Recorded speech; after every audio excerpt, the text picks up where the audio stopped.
Uganda's parliament has voted to increase prison sentences for homosexual acts to a maximum of 10 years.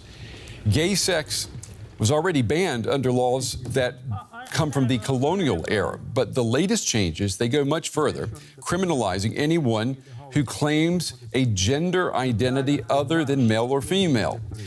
Public support for the new laws in the conservative nations appears to be high.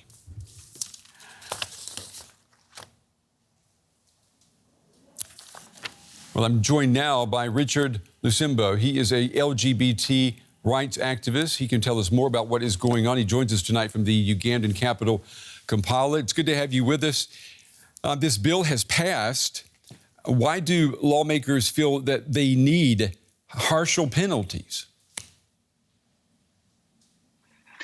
Thank you so much for having me, and good evening, viewers. It's unfortunate that the LGBTI community in Uganda finds itself at this very trying moment where our legislators have decided to criminalize the us further and also really pushing for harsher conditions. And this has been witnessed in record time, whereby a bill was just brought a few weeks ago and indeed has already become an act of parliament. This shows how much bigotry and lack of the lack of understanding by members of parliament to understand that LGBTI people too are Ugandans like anyone else. Well, Mr. Lusimbo, the politicians in parliament there say that public support for these measures, that public support is high. Is that correct? The public support all depends on who is saying what. But the truth of the matter is that this issue has not been equally been debated. The anti side has dominated the conversations. They've not really agreed to reason, and they have all gone with fallacies. But there's been nothing concrete, because if you look at the basis at which they were pushing for the passing of this bill, they were saying that it's because of the protection of children and the family. But if you look at the police reports year in, year out, we've seen the cases of defilement of young girls have been the highest, but no one is legislating to protect the children in that angle. But we find ourselves them coming that homosexuality is an issue. So again, this is an issue that has been politicized and weaponized against the LGBTI people. So if I understand you correctly, you're saying that they're conflating issues here, that they're saying that gay men or lesbians are also trying to make children homosexuals. That's become part of the conversation now, correct?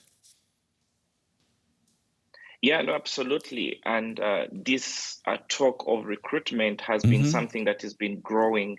And it's something that we saw that was purported by mainly extremists from the religious extremists who started by saying this. And then it was later on adopted as a talking point for anyone who is anti-LGBT in our country, and we've seen this also happening in other parts of Africa.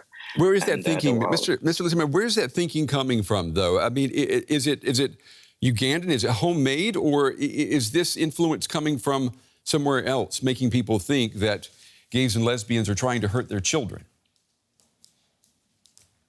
Homophobia is the most foreign thing to our country, because we have always been peaceful. But if you really look at Uganda in particular, basing on what happened in 2009 when the bill was tabled and then it was nullified by the Constitutional Court in 2014, we saw that all these sentiments were being planted and pushed by the American evangelist extremists who came to our country and were meeting our leaders and pushing this ideology of homosexuality being anti-family, but also homosexuals being after our children.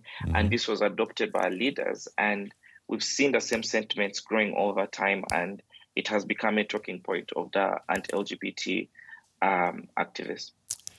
Richard Lusimbo joining us tonight from Kampala in Uganda. Mr. Lusimbo, we appreciate your time tonight. Thank you.